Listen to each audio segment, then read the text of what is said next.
Every week, businesses send documents like tax returns, payroll reports, contracts, financial statements, and legal agreements through email. The problem is, once you press send, the message can travel across multiple mail servers before it reaches to the recipients. And if someone gains access to that email while it is in transit, or even after it is delivered, your confidential information could be exposed. That is exactly why Microsoft includes Purview message encryption with Microsoft 365 Business Premium.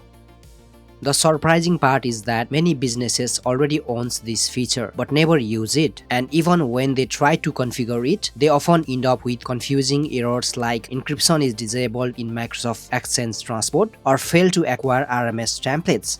In this video, I'm going to show you how to configure Microsoft Purview message encryption from scratch using a sensitivity level, verify that it is working correctly, and test it with both Microsoft 365 and Gmail recipients. Let's jump in. So before we build it, let me show you what success looks like. Here is Outlook. When I compose a new email, you will notice there is now a sensitivity option. You will choose confidential external, attach a document and send the message. If the recipient is using Microsoft 365, they will receive the email directly in Outlook with encryption already applied. If they are using Gmail, they will receive a secure read the message button. After verifying their identity by signing in with their Google account or using a one-time passcode, they can securely access the encrypted email. The best part is they don't need a Microsoft 365 subscription to read the message. From the user's perspective, it is a simple and seamless experience. Now let's configure everything behind the scenes. Creating the sensitivity label. Inside the Microsoft Purview portal, open Information Protection, then select Sensitivity Labels. Click Create Label. The first page asks for the basic details of the label. This is not just an internal name for administrators. The display name and description will also appear inside Outlook when users choose a sensitivity label, so it is worth spending a few extra seconds making them clear. I'm going to name this label as Confidential External. The name should immediately tell users when it should be applied. For the description, I will enter use this label when sending confidential client information outside the company. This email will be encrypted. That description removes any guesswork for your users. If someone is about to send payroll information, a contract, or a confidential financial documents to an external recipient, they will immediately know this is the correct label to choose. Once you have entered the details, click Next. Define the scope. Microsoft now asks where this label will be used. A sensitivity label can protect several different types of content: documents, emails, and Microsoft 365 containers like Teams, SharePoint, and Microsoft 365 groups. For today's deployment, we are only interested in protecting email, so we will select emails and leave everything else unselected. By keeping the scope focused, Microsoft only presents the settings that are relevant to email encryption, making the configuration much simpler. Then click Next. Choose Protection Settings. This is where we decide what this label is actually going to do. Microsoft gives us two different protection methods. The first is Control Access. This controls who can open the content after the label has been applied. The second option is Apply Content Marking, that is used to add visual elements like header, footers, or watermarks to the documents. For an email encryption solution, we don't need visual markings. Our goal isn't to stamp the message with a banner. Our goal is to ensure only authorized recipients can open it. So we will leave Control Access selected and leave Apply Content Marking unchecked. Then click Next. Configure Access Control. Now we are configuring the actual protection that will be enforced when someone applies this label. The first option, Remove Access Control Settings if already applied to items, asks whether we want to configure new access control settings or preserve permissions that may already exist. Because we are creating a brand new label, we will choose Configure Access Control Settings. Further down, Microsoft asks an important question: assign permissions now or let user decide. We are going to choose Assign Permission Now. This creates a consistent experience across the business. Instead of expecting every employee to decide who should have access every time they send an encrypted email, the label applies the same protection automatically. That means fewer mistakes and a much simpler user experience. Now let's assign those permissions. Click Assign Permissions. On the right hand side, choose Add Any Authenticated Users. This tells Microsoft that anyone who successfully verifies their identity can access the encrypted email. That identity could be a Microsoft 365 account, an Outlook.com account, or a Gmail user verifying with a one-time passcode. Once we have added authenticated users, we need to choose what they are actually allowed to do.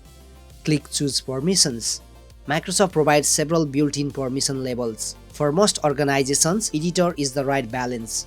It allows recipients to read the email, reply all, forward it when appropriate, save the content, and work with the information naturally without unnecessarily restricting legitimate business communications.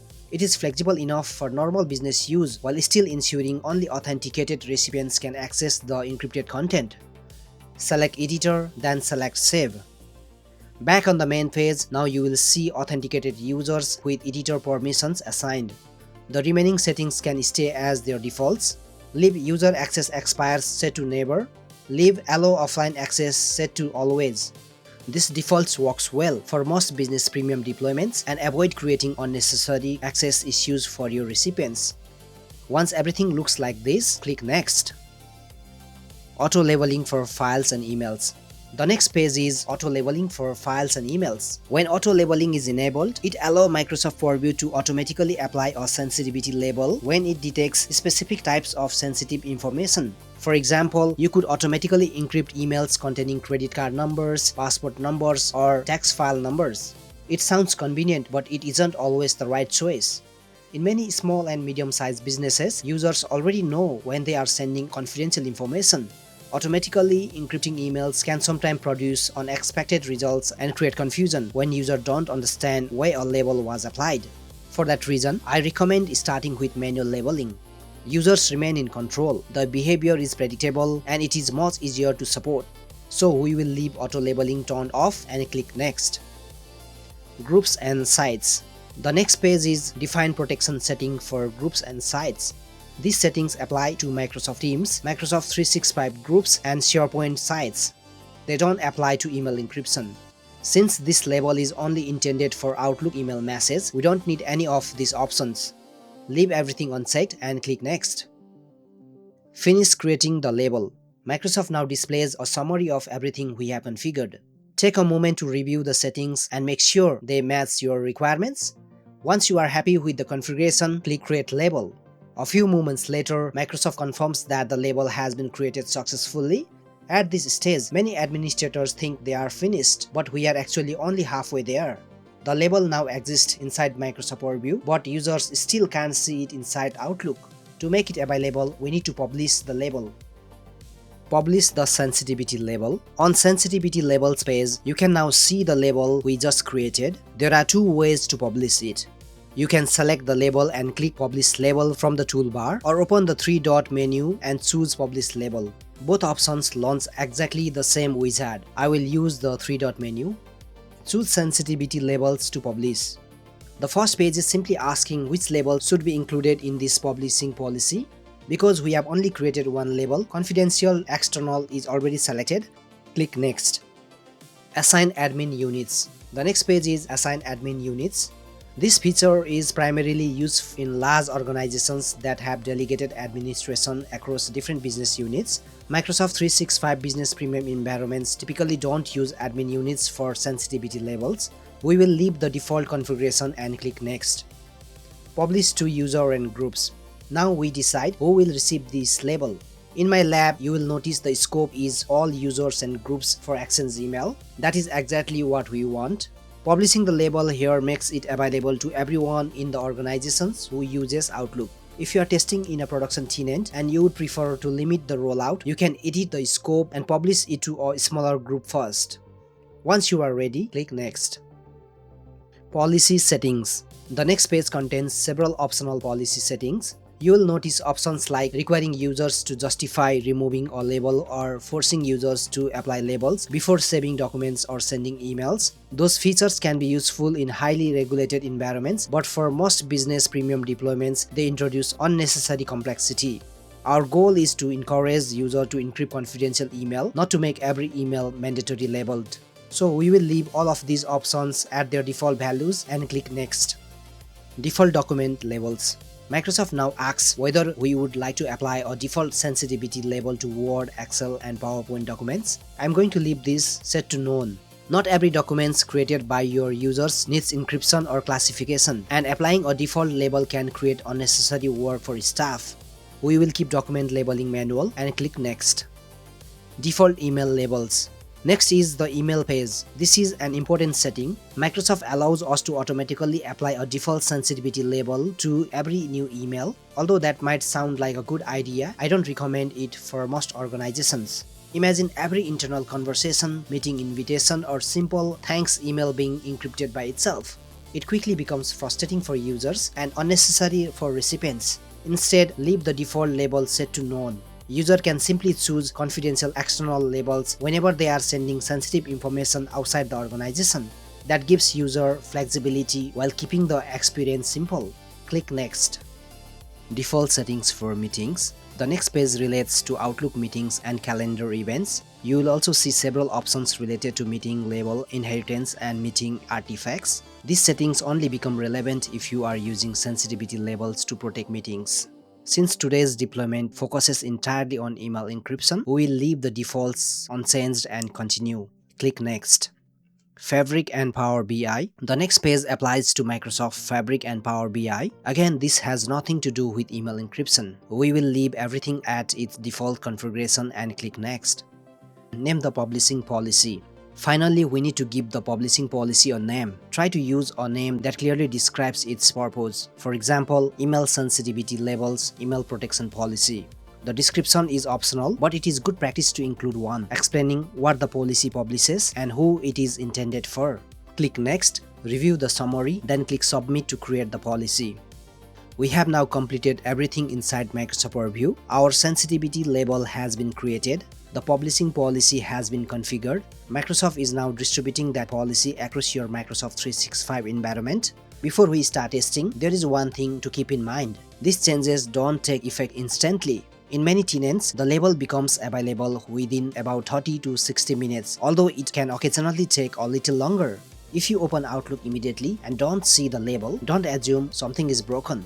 Give Microsoft some time to complete the replication across the service. Once the label has appeared in Outlook, we are ready to test it. Testing the encryption. I will switch over to Outlook. You can either use Outlook app or Outlook web and create a new email. You'll notice there is now a sensitivity button on the ribbon both in Outlook desktop app and Outlook web. When I select it, I can see the confidential external label that we created earlier. I will select the label, enter a recipient, add a subject, and attach a document. From the user's perspective, that is all they need to do. There is no separate encryption button to click and no additional configuration required. The sensitivity label takes care of everything automatically. Now let's send the email. Test 1. Microsoft 365 recipients. The first test is another Microsoft 365 mailbox. When the email arrives, Outlook displays that the message is encrypted. The recipients can simply open the email using Outlook just like any other message. They don't need to install any software or complete any additional steps. The encryption is handled seamlessly in the background. For organizations already using Microsoft 365, this provides the best possible user experience. Test 2. Gmail recipient. Now let's test with a Gmail account. This is an important test because many of your customers, suppliers, and business partners may not be using Microsoft 365. The Gmail recipient receives an email containing a Read the Message button. When they click it, Microsoft asks them to verify their identity.